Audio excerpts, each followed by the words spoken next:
Arquivo Guaíba. Apresentação: Marcelo Salzano. Tudo bem, meus amigos? Muito boa noite. Está no ar o Arquivo Guaíba deste sábado, dia 4 de janeiro de 2025. O primeiro programa deste novo ano. Uma edição muito especial, porque hoje faremos uma homenagem a Alceu Colares, ex-governador do Rio Grande do Sul. Colares faleceu aos 97 anos no último dia 24 de dezembro de 2024. Uma figura histórica na política do nosso estado e do Brasil. E a Rádio Guaíba vai relembrar esta brilhante trajetória.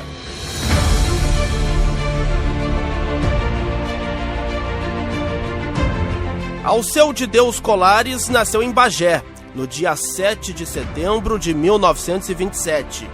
Antes de se formar em Direito em Porto Alegre, trabalhou como distribuidor de jornais e quitandeiro. Também foi telegrafista e professor.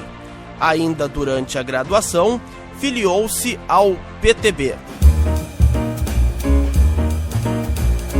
Com 70 anos de trajetória política, Colares entrou para a história como uma das mais importantes lideranças do PDT gaúcho. No Rio Grande do Sul, é considerado como um dos herdeiros políticos e o de maior estatura do velho trabalhismo de Getúlio Vargas, João Goulart e Leonel Brizola. No Rio Grande, respirar novos ares, o governador é Colares, pro Rio Grande ser feliz. Logo jovem, Colares conseguiu se destacar.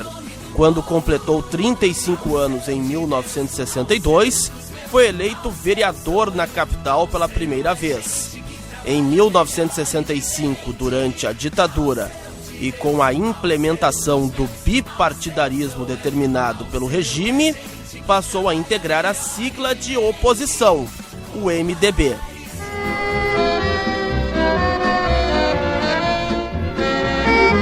Em 1968, foi reeleito vereador pelo MDB e em 1970, pela primeira vez, chegou a deputado federal, com mais de 120 mil votos. O mais votado da legenda do Rio Grande do Sul para a Câmara dos Deputados daquele ano, onde foi reeleito em 1974 e 1978. Em 1980, um fato que mudou para sempre a trajetória de Alceu Colares na política. Foi um dos fundadores do PDT e a ele coube o posto de líder do partido na Câmara.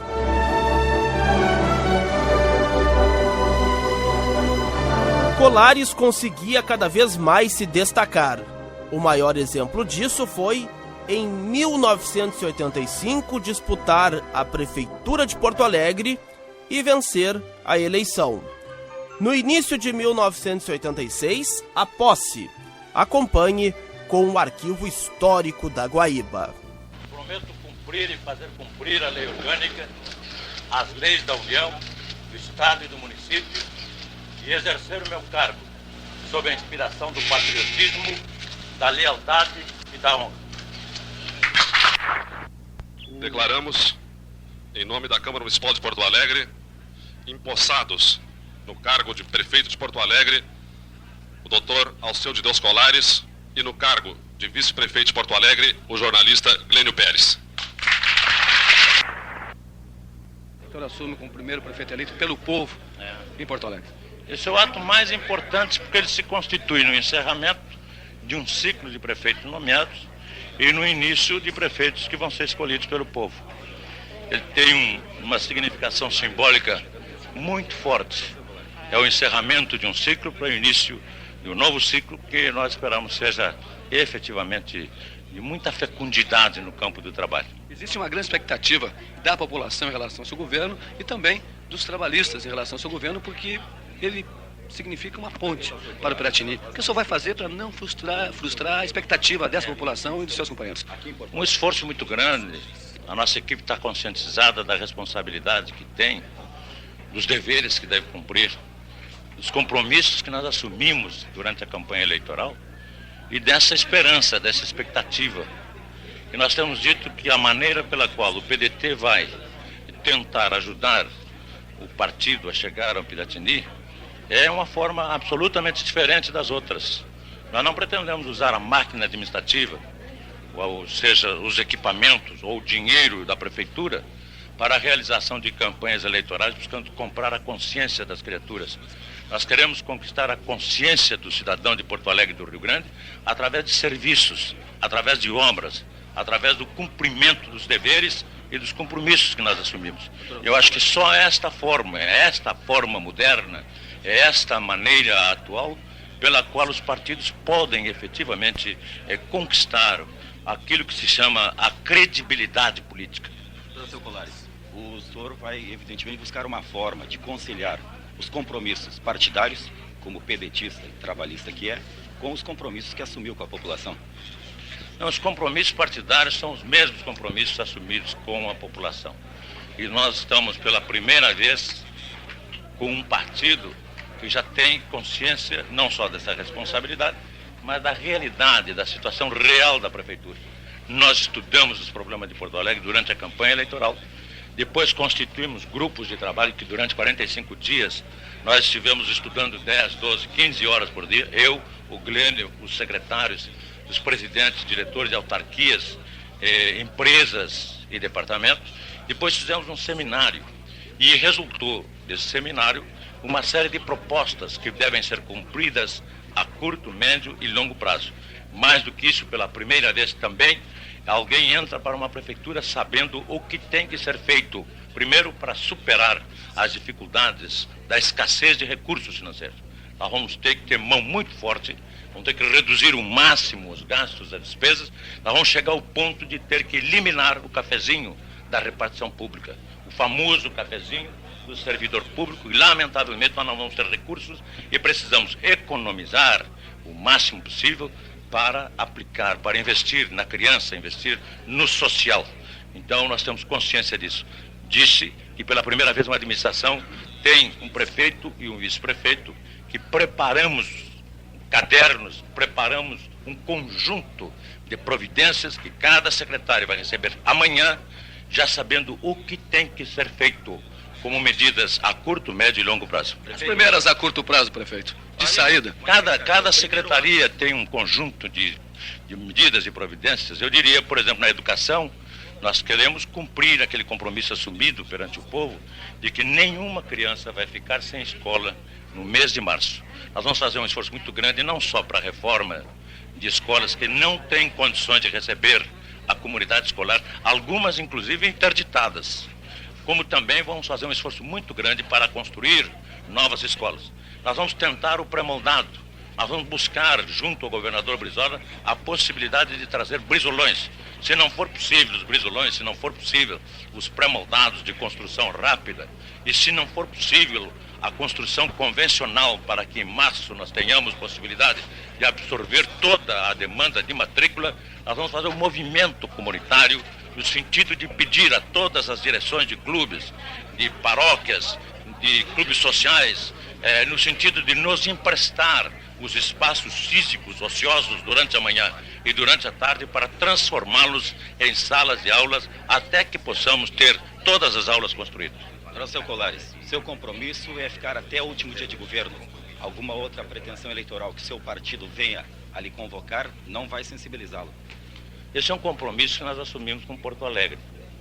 E por maior que seja o apelo do ponto de vista partidário, por maior que seja a aspiração do partido, ou até a determinação, nós não teremos condições de atender esse chamamento.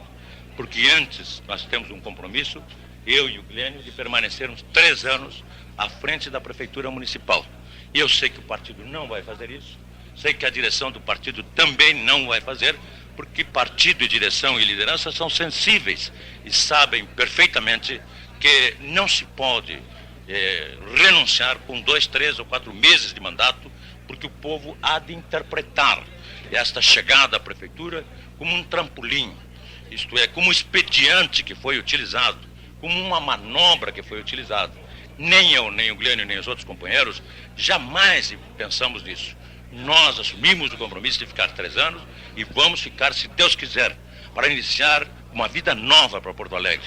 Se Deus quiser, começa em Porto Alegre uma hora nova de uma administração voltada efetivamente para atender às necessidades populares. Nós vamos também cumprir um grande compromisso, isto é, a grande bandeira que nós desfraldamos da participação efetiva do povo na administração, nós vamos fazê-lo através da institucionalização de conselhos municipais, onde majoritariamente o povo estará representado através de conselheiros que vão nos ajudar a dirigir a cidade de Porto Alegre. Qual é ajudar a dirigir a cidade? O que o senhor espera da oposição, principalmente do PMDB, que já anunciou que vai fazer uma forte fiscalização do seu governo?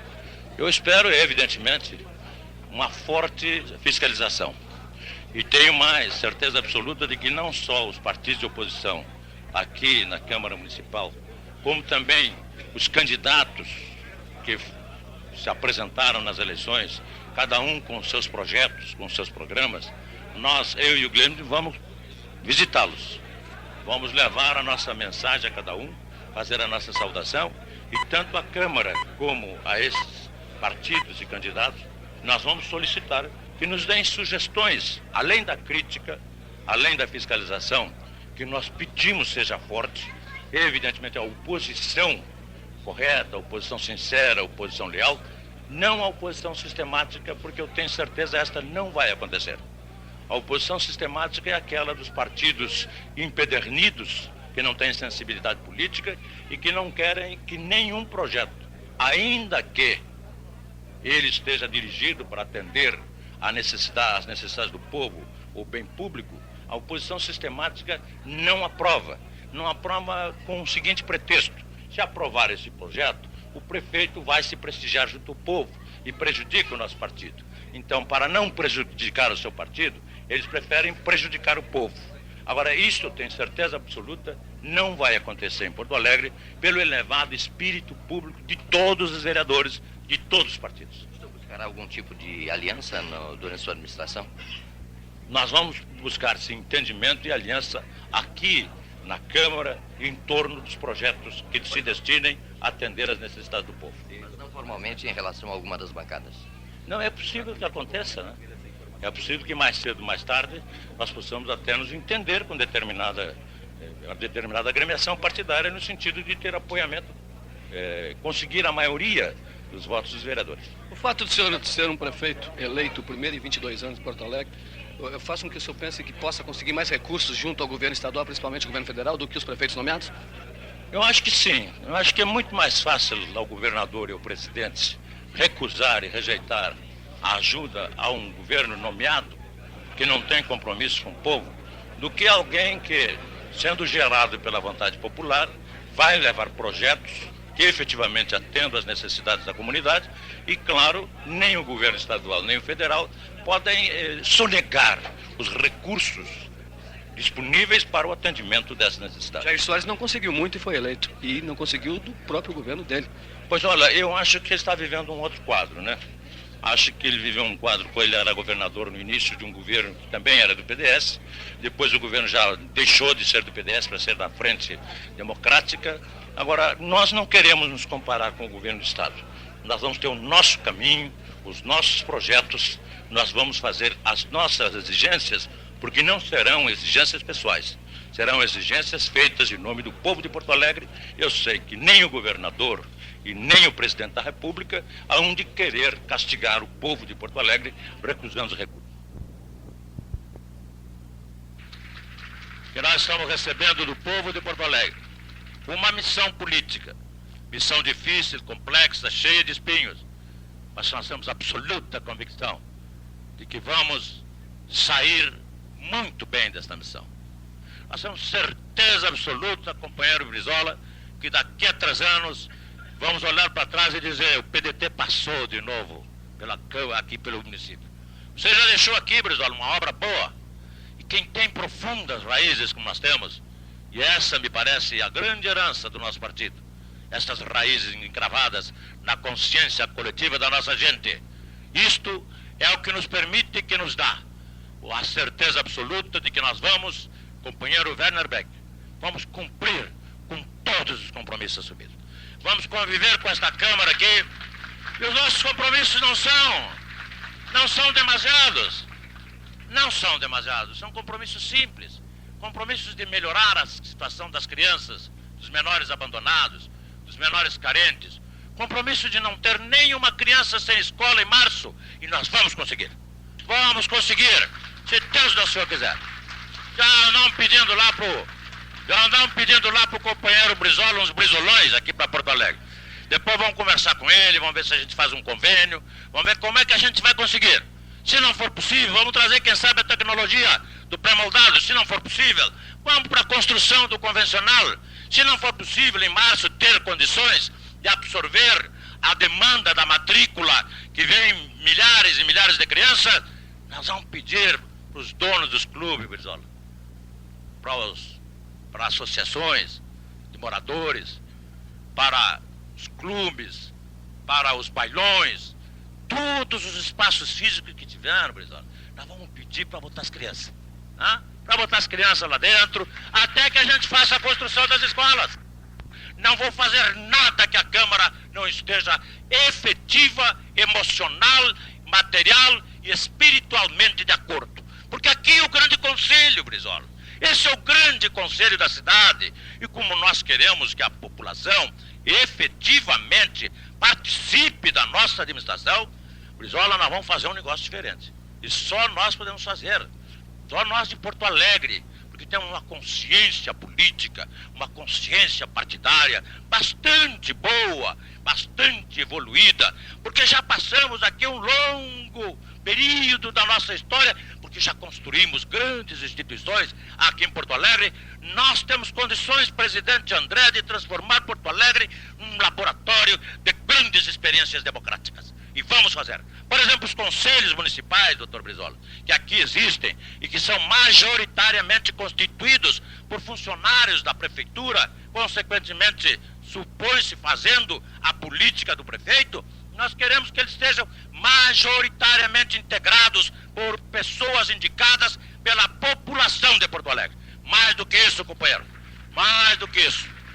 Agora, companheiro André, nós sabemos que os conselhos só têm poder de assessoramento e de planejamento. Nós queremos que os conselhos tenham poder de decisão e poder de fiscalização. Agora, para institucionalizarmos este avanço democrático, a primeira grande experiência, governador Brizola, na efetiva participação do povo na administração, para isto nós precisamos que a Câmara aprove os projetos. Nós vamos mandar para cá em março e temos certeza absoluta que com a experiência dos vereadores, independentemente de qualquer partido, nós vamos ter grandes conselhos, institucionalizada a participação do povo pela primeira vez na história administrativa de nosso país.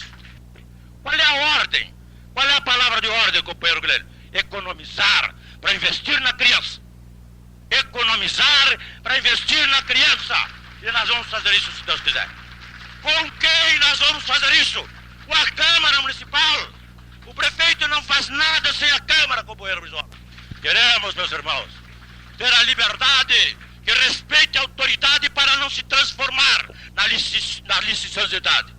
Mas queremos também a autoridade que respeite a liberdade para não se transformar no autoritarismo. O caminho está aí. E nós vamos ter que terminar o nosso discurso agora, porque o Brizola está louco para viajar, para assistir outro grande fato na vida do nosso partido. Ali no Rio aconteceu um fato importante. Ali o governo Brizola esteve julgado. Foi para o Tribunal da Consciência Popular e teve um julgamento favorável. Então é uma hora de alegria para o nosso partido, para o nosso líder, chegar lá no Saturnino para um ato exatamente como este. Simples, simples, sincero, puro, simples, sincero e puro, como são os atos da democracia e dos democratas. Por isso, companheiros, muito obrigado. Me ajudem agora a levar este barco.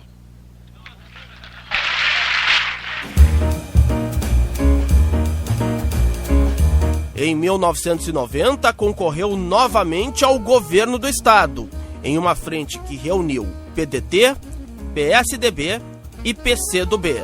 Durante a campanha, enfrentou novas denúncias sobre sua administração na prefeitura da capital, que acirraram a disputa.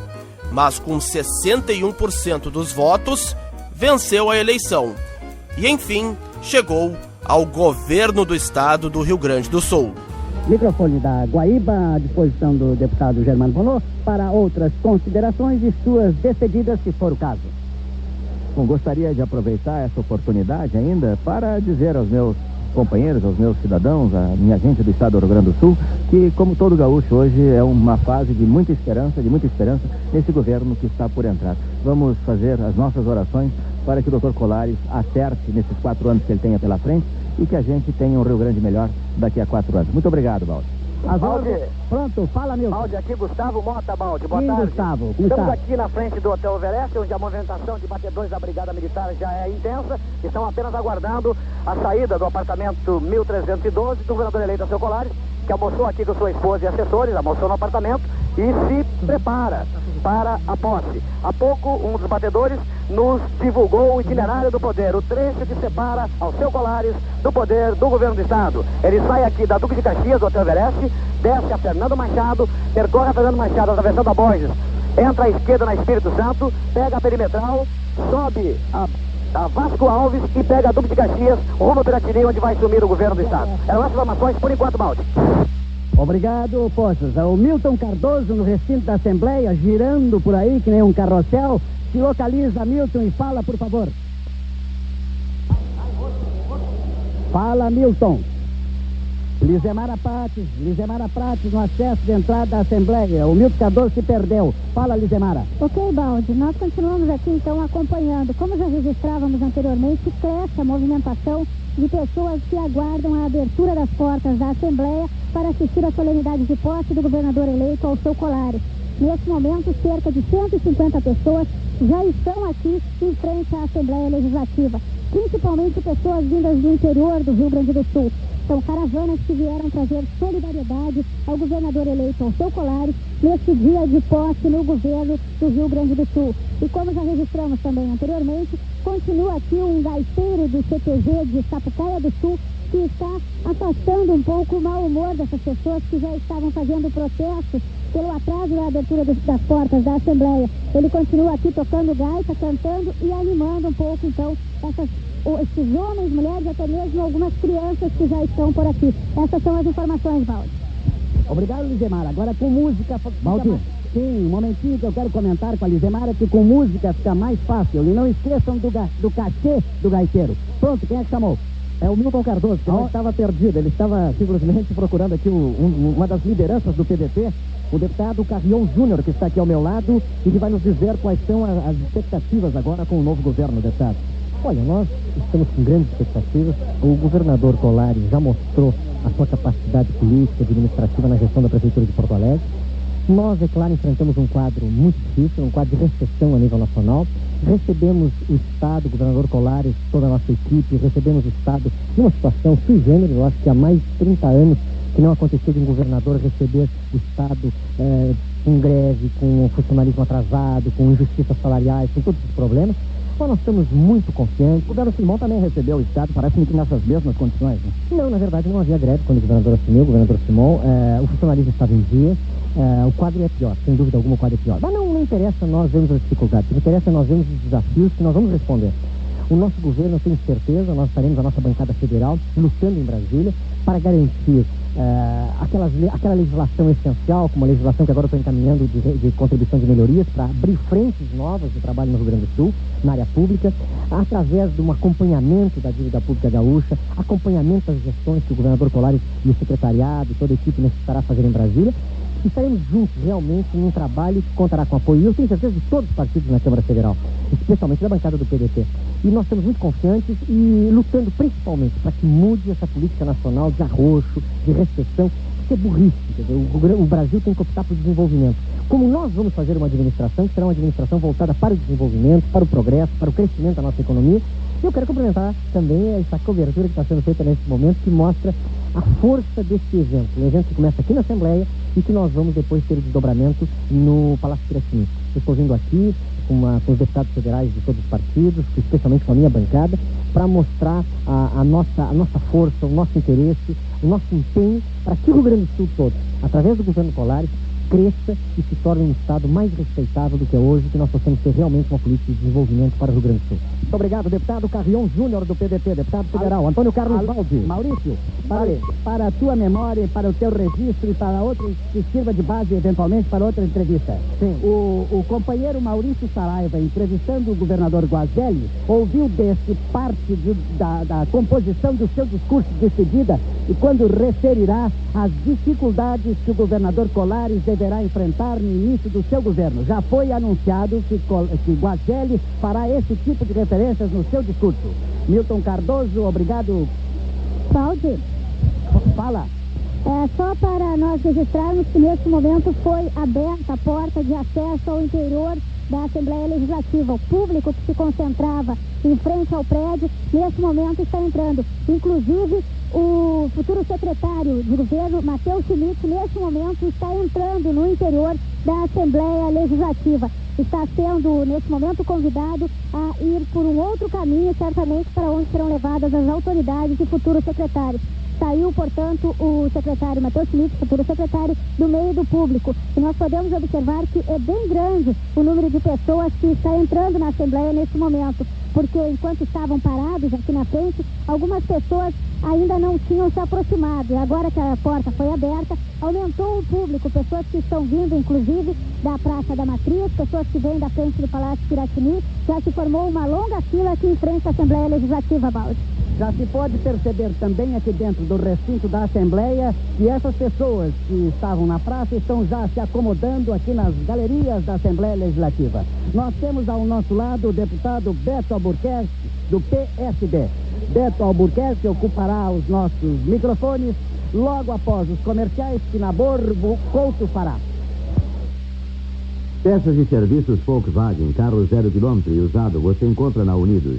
Ipiranga 6.400, fone 363677 e Lima Silva 570, fone 264955. ZYK 276, Rádio Guaíba, Porto Alegre, Brasil. Na Rua Caldas Júnior, 29 graus e 2 décimos. O novo plano econômico e as alterações financeiras. Rádio Guaíba e Banrisul informam. Caderneta de poupança. A caderneta de poupança continua sendo uma aplicação mensal, atualizada monetariamente e garantida pelo governo federal. Muda, porém, a fórmula do cálculo dos rendimentos, que será calculada diariamente com base na variação acumulada da TRD, taxa referencial diária, mais 0,5% ao mês. Finalmente, seus rendimentos continuam não sendo tributados. E lembre-se, na caderneta de poupança Banrisul, o seu dinheiro cresce com toda a segurança e você tem as facilidades da maior rede de agências do Estado. Abra hoje mesmo a sua caderneta de poupança Banrisul. 27 minutos para as 3 horas. Jornalismo estilo Guaíba. Apresentação Antônio Carlos Baldi. Unidos, tradição e confiança. Por ordem de Unidos, estamos aqui fazendo jornalismo estilo Guaíba, diretamente do recinto da Assembleia Legislativa do Estado do Rio Grande do Sul, para cobrir a posse do governador eleito Alceu de Deus Colares. Como anunciamos há pouco, está ao nosso lado o deputado Beto Albuquerque, do PSD. O PSD indicou o voto em Colares, está certo, deputado? É verdade, foi a postura que o PSD, que apoiava e mantinha a Frente Popular no primeiro turno, teve por consenso de fazer a opção, até para que não ficasse alheio ao processo eleitoral do segundo turno, de indicar voto, deixando bastante claro que nós, em momento algum, gostaríamos de discutir o programa de governo da frente, tampouco criticá-lo ou sugerir alterações, e muito menos discutir qualquer possibilidade de aliança governista. Então isso ficou bastante claro no nosso documento, e essa é a postura que nós trazemos para dentro da Assembleia Legislativa. Reservam-se uma posição crítica, sem apoio e nem oposição. Críticos? Não, na verdade nós formalmente somos oposição ao governo Colares, evidentemente deixando muito claramente que a nossa posição é ao governo do Estado e não ao Estado do Rio Grande do Sul. Todas as medidas que vierem do governo do Estado, do governo Colares, que digam respeito aos interesses daqueles que nós aqui representamos, que exatamente são segmentos da maioria da população, nós teremos a tranquilidade, a honradez de respeitar, patrocinar e promover essas medidas. mas mantendo a nossa postura de oposição. Até porque temos divergências políticas e ideológicas e o nosso campo de oposição ao governo Colares é um campo estritamente político. E é nessa oposição política que nós trabalharemos aqui dentro da Assembleia Legislativa do Estado. Com a palavra, o governador Alceu de Deus Colares.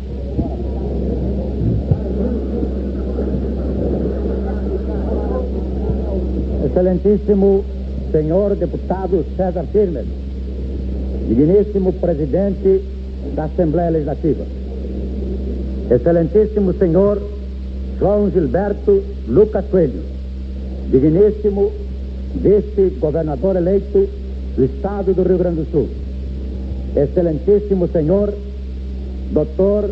José Goldenberger, digno secretário da Ciência e Tecnologia da Presidência da República, representando nesse ato o excelentíssimo senhor presidente da República, Dr. Fernando Collor de Mello, excelentíssimo senhor desembargador Nelson Puperi, muito digno presidente do Tribunal de Justiça do Estado do Rio Grande do Sul, excelentíssimo senhor deputado Ibis Pinheiro, muito digno presidente da Câmara dos Deputados, excelentíssimo senhor deputado Renan Curtis, digno primeiro secretário da mesa diretora da Assembleia Legislativa, excelentíssimo senhor Pertim Boruan, digno embaixador da Costa do Marfim, excelentíssimo senhor Henrique Sim, digno embaixador do Uruguai, excelentíssimo senhor Alex Rubamin, digno embaixador da Indonésia, excelentíssimo senhor almirante Mauro César Pereira, muito digno comandante do 5º Distrito Naval, excelentíssimo senhor general Adalberto dos Santos Fajardo, digno comandante militar do Sul, excelentíssimo senhor brigadeiro Alberto Baltar, digno comandante do 5º Comando Aéreo Regional, excelentíssimos senhores deputados e senhoras deputadas do Estado do Rio Grande do Sul, excelentíssimos senhores senadores e deputados federais aqui presentes, excelentíssimos senhores governadores das províncias da Argentina aqui presentes, excelentíssimos senhores secretários de Estado, senhores cônsules e representantes diplomáticos aqui presentes, autoridades civis, militares, eclesiásticas, educacionais, meus senhores, minhas senhoras e meu povo do Estado do Rio Grande do Sul. Neste momento em que nos dirigimos ao povo do Rio Grande do Sul, nosso primeiro pensamento é de, humildemente gratificado, fazer uma prece sentida de agradecimento a Deus, que ao longo desta caminhada espinhosa e difícil nunca nos negou a fé, que fecunda todos os sacrifícios, nem a lágrima que enobrece os melhores sentimentos de gratidão. A Deus e ao povo do Rio Grande, a nossa imorredora e imensa gratidão. Conhecemos as dificuldades do caminho. Estamos preparados para percorrê-lo junto com o povo. Nenhum líder, nenhum chefe, nenhum governador realizará nada se não for a consequência da demanda que vem do fundo da alma das populações. Venho da convivência com os analfabetos. Sim, sou filho de pai e mãe analfabetos. Não porque quisessem, mas porque a estrutura social onde nasceram não lhes permitiu que abrissem seus olhos para a leitura, para o saber e para o conhecimento. Venho de onde a mesa às vezes não tinha comida. Venho onde o teto às vezes permitia não só a chuva, mas o frio que ali estivesse. Venho com a alma cheia de marcas da pobreza, a que são submetidos milhões e milhões de irmãos nossos. Mas graças a Deus, não carrego na alma nenhuma nesga de ódio. Trago no coração o sentimento da tolerância, da compreensão, da fraternidade, da cordialidade. E se aqui cheguei, é porque tenho uma missão a cumprir. Ajudem os deuses que este destino meu esteja ligado ao sentido das grandes transformações, afinal, ao destino do nosso povo. É o que vamos tentar, é o que vamos fazer. Senhor Presidente, minhas senhoras e meus senhores, ninguém ignora que esta é uma das fases mais tormentosas da vida brasileira. Achamos-nos nas abertas de uma encruzilhada que marcará o nosso destino.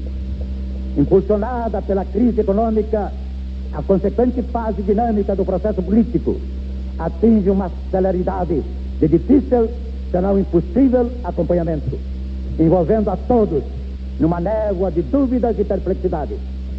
Neste ser e não ser da vida do povo, vamos permanecer atentos para compreender e acompanhar o movimento das transformações, antes tão esperadas, deste universo de paradoxos e contradições. Nós viemos de muito longe.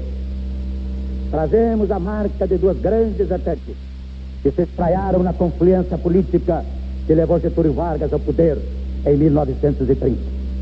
O ímpeto libertário dos Maragatos e a visão progressista dos republicanos engendraram o processo revolucionário que colocou o Brasil no século XX, integrando e consolidando o Estado Nacional, promovendo e desenvolvendo a indústria e levando às suas consequências fundamentais o significado dessas profundas transformações.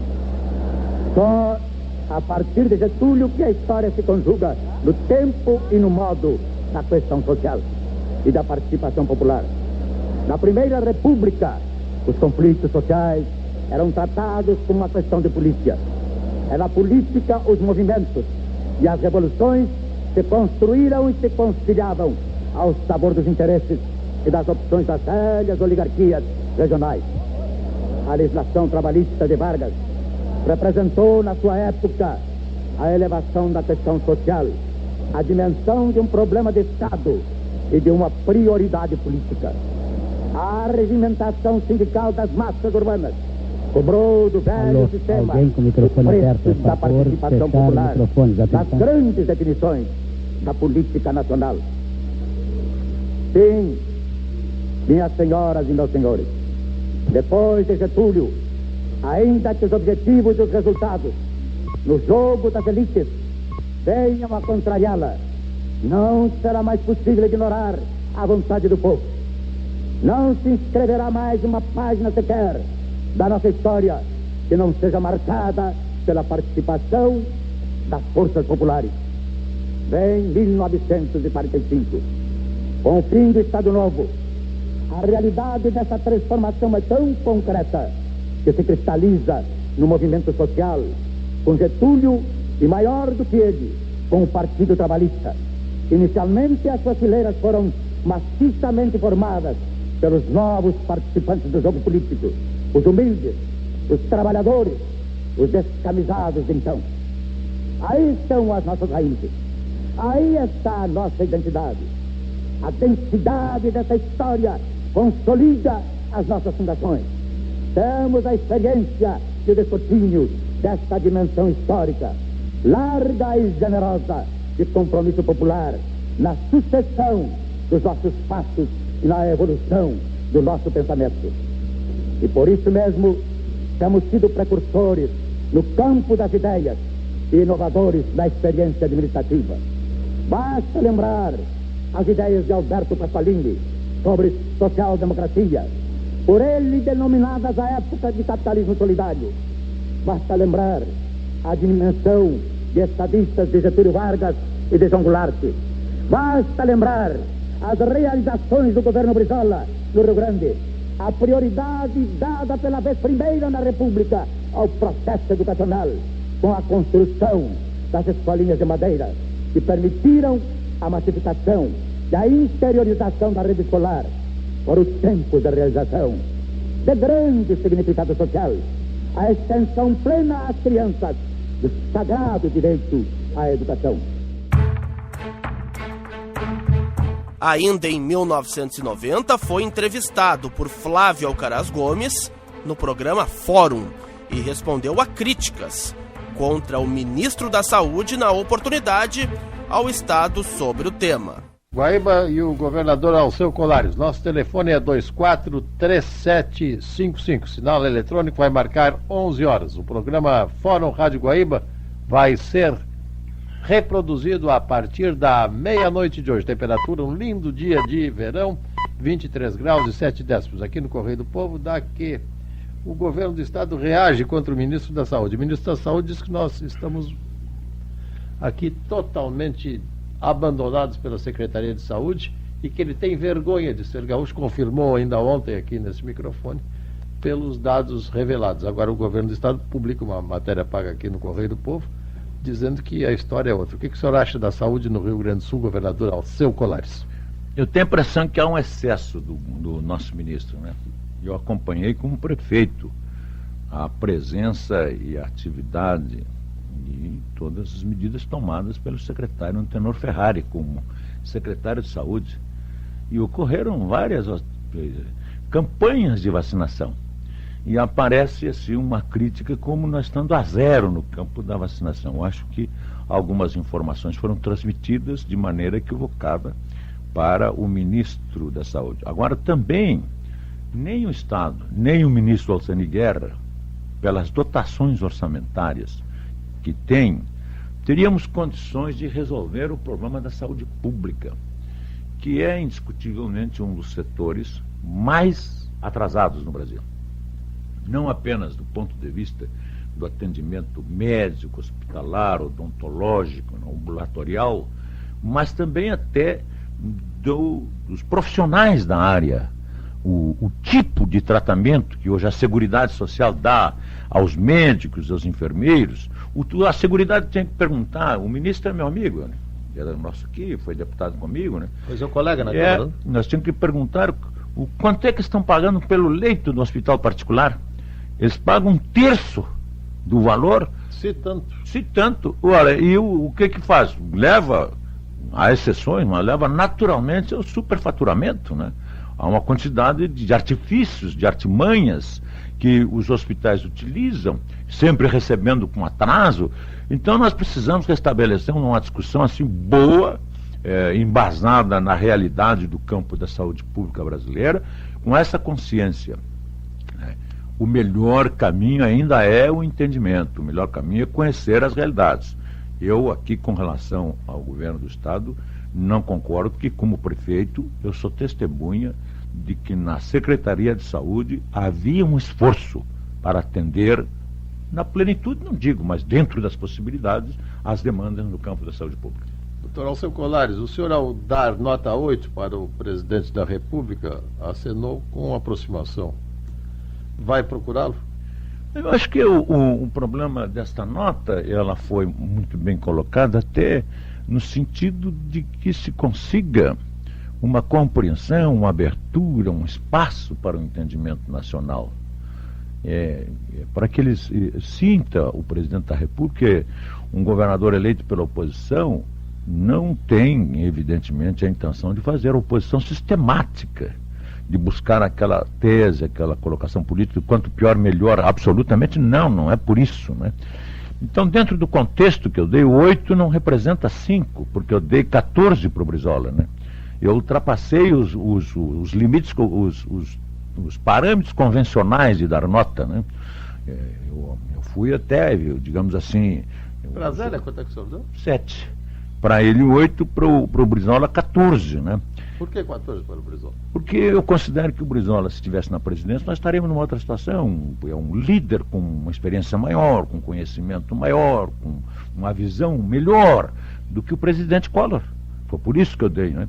Mas foi aproveitado nacionalmente, não é só o teu caso, né? Por que eu teria dado 8? Pode-se interpretar assim, a intenção de amenizar o caminho para buscar o entendimento nacional. Não isoladamente. Não é conveniente que um governador queira se aproximar do governo federal para buscar a intimidade que pode se virar em promiscuidade. Não é isso que nós já tivemos durante muito tempo, não. Eu vou ao governo Collor com o respeito que tenho ao seu cargo, com a estima que tenho ao poder político gerado pela vontade do povo. Independentemente se é o presidente Collor, podia ser outra pessoa, A, B, C, não, mas é o presidente da República, e por isso, ao chegar nele, nós vamos chegar com respeito, com estima, com apreço, mas com altivez, não é? Buscando o quê? Privilégios? Não queremos privilégios, queremos os direitos do nosso Estado, e ele certamente não fará. Se fizer, há de ter nós do outro lado condenando qualquer tipo de discriminação. Em que termos atuará o governador como o governador do Espírito Santo e o governador do Rio de Janeiro? Olha, entrosados, que não tenho razão nenhuma de ter qualquer tipo de constrangimento. De vez em quando eu até digo assim, Brizola, como é que a gente age aqui? Pois ele já foi governador aqui, e excelente governador. Foi governador no Rio de Janeiro, e foi ótimo, tanto que agora aquele povo do Rio, que é um povo irreverente, é um povo que ele constrói líder e derruba com a maior facilidade. Mas a hora o homem foi lá e se elegeu no primeiro turno. O que acontece? O povo do Rio Grande e o povo do Rio julgou o líder Brizola e lhe deu a nota máxima, Então eu não tenho constrangimento em determinado momento. Doutor Brizola, nessa situação, como é que podemos fazer? O que? Então o que nós vamos buscar, eu, o Brizola e o Olhe Mais, ele nunca opinou quando eu fui prefeito. Para tirar isso aí de que o senhor me disse uma vez que ele nunca pediu um cargo. Não me pediu nenhum servente. Ele é um estadista, né? Um estadista, ele sabe. Bom, o Colares foi eleito pelo povo do Rio Grande, eu não tenho nada que está metendo a minha colher lá dentro. E ele tem um cuidado com isso. Como prefeito, nunca me pediu a nomeação de um secretário, nunca foi capaz de dizer, olha, vai por aqui, vai por ali. Agora, eu, Colares, se tiver necessidade, vou fazer isso. Se tiver um aconselhamento, um problema nacional, alguma coisa, por que não? Eu não tenho constrangimento de fazer. Porque estou consultando alguém que tem uma experiência acumulada de anos e anos, de grandes vitórias e também de grande sofrimento, né? E que interpreta com lealdade os sentimentos populares, né?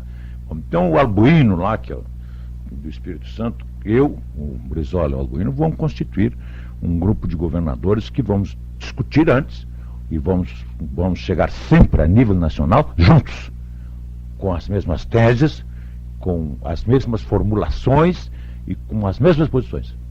Doutor Alceu Colares, tenho visto na imprensa e fora da imprensa mesmo muito lobby com relação ao seu secretariado. O senhor já tem o secretariado na cabeça? Não tenho. E só vou começar a examinar demoradamente, né, a partir agora do meu retorno, mas só vou dar conhecimento ao público nos últimos dias de fevereiro ou no início de março. Então, um conjunto de recursos humanos da melhor qualidade estão trabalhando seriamente. Nós temos em cada área 10, 15, 20, 30 pessoas, nessas 22 áreas a que me referi. Eles estão fazendo seminários. Eu os orientei para que, com base nessa concessão, na liberalidade que o Guazelli fez, de abrir todas as portas de secretarias, autarquias, de bancos, né? Eu orientei-os de que cheguem discretamente, né? Porque não dá um pouco, chega alguém lá e diz, olha, tu tem que sair porque agora nós é que estamos governando. Não é por aí, né? É harmonização, entendimento, né? Mas com preocupação de buscar a realidade de cada setor, de cada área, de cada secretaria, de cada banco, né? E principalmente ver os projetos iniciados pelo governo Pedro Simas e Silva Roselli, que eu assumi publicamente no primeiro turno, independentemente de apoiamento do PMDB, eu assumi o compromisso de dar continuidade. Assumi por uma questão de sensatez, né? De sobriedade, de ética e de moral com o dinheiro do povo. Porque não caberia eu chegar lá e dizer, não, esses projetos que o Simão estava fazendo, vamos paralisar tudo porque é dele, não presta. Não. Essas estradas, por exemplo, nós temos que arrumar uma forma de dar continuidade, que são essenciais ao escoamento da nossa riqueza, né? Bom, então, esses grupos estão discretamente buscando esses dados, vendo esses projetos em que fase estão. Depois nós vamos fazer 2 ou 3 seminários para também botar as nossas propostas, né? E equilibrar, ver como é que nós poderemos, já a partir de 91, além de dar continuidade às obras do Pedro Silva, iniciar as nossas propostas. Tem-se dito que o PDT tem escassos quadros. O senhor pretenderia valer-se de gente apartidária? Não, o PDT... Ou de outros partidos? Nós temos a Frente Progressista, né? Somos 3 partidos, PDT, PSDB e o PCdoB. Cada um participando com o peso da sua própria, proporcional à sua própria presença na campanha. Uma forma que nós vamos encontrar, se nós ganhamos juntos, nós vamos administrar juntos também, né? Mas eu posso dizer que não é real que o PDT tenha carência de recursos humanos. A prova aprovada foi o que nós temos na Prefeitura. O que o senhor traz para o governo do Estado em matéria de experiência adquirida na sua atípica passagem pela Prefeitura, que não cumpriu o mandato? Olha, foi o mandato tampão, né? Foram 3 anos.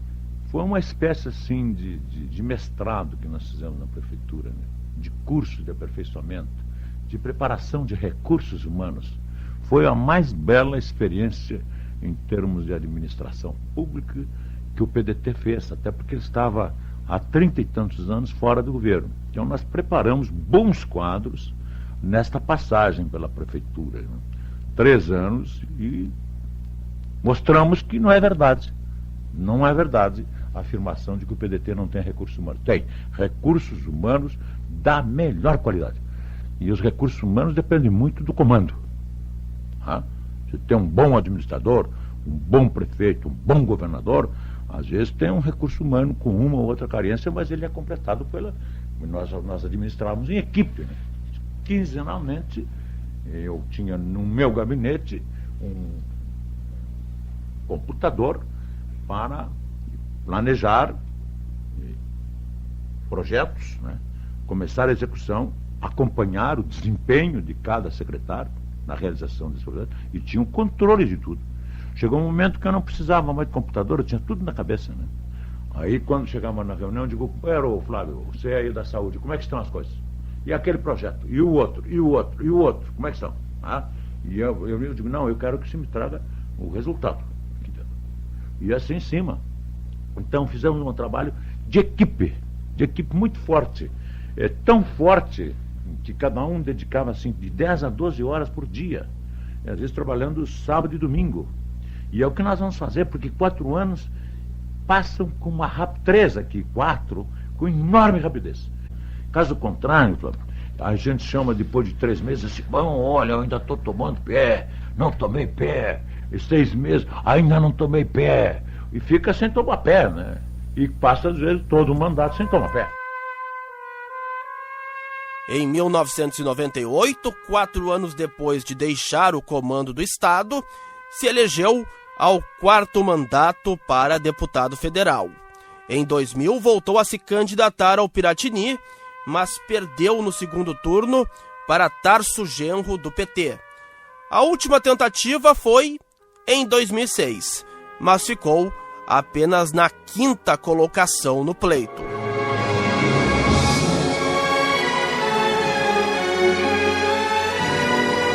A partir de 2020, foi se afastando gradativamente da vida pública, em função de muitos problemas de saúde.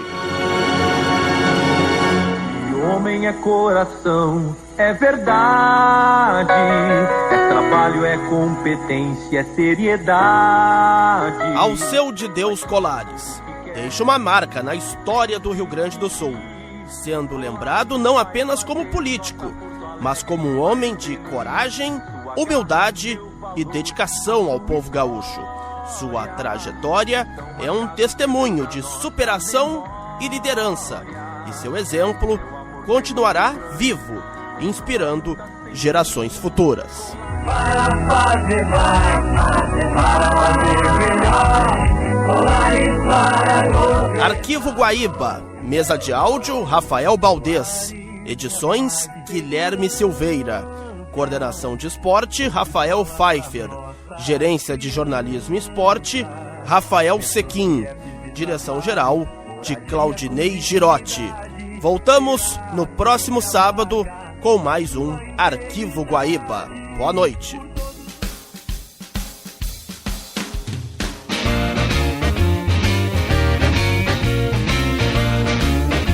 Arquivo Guaíba.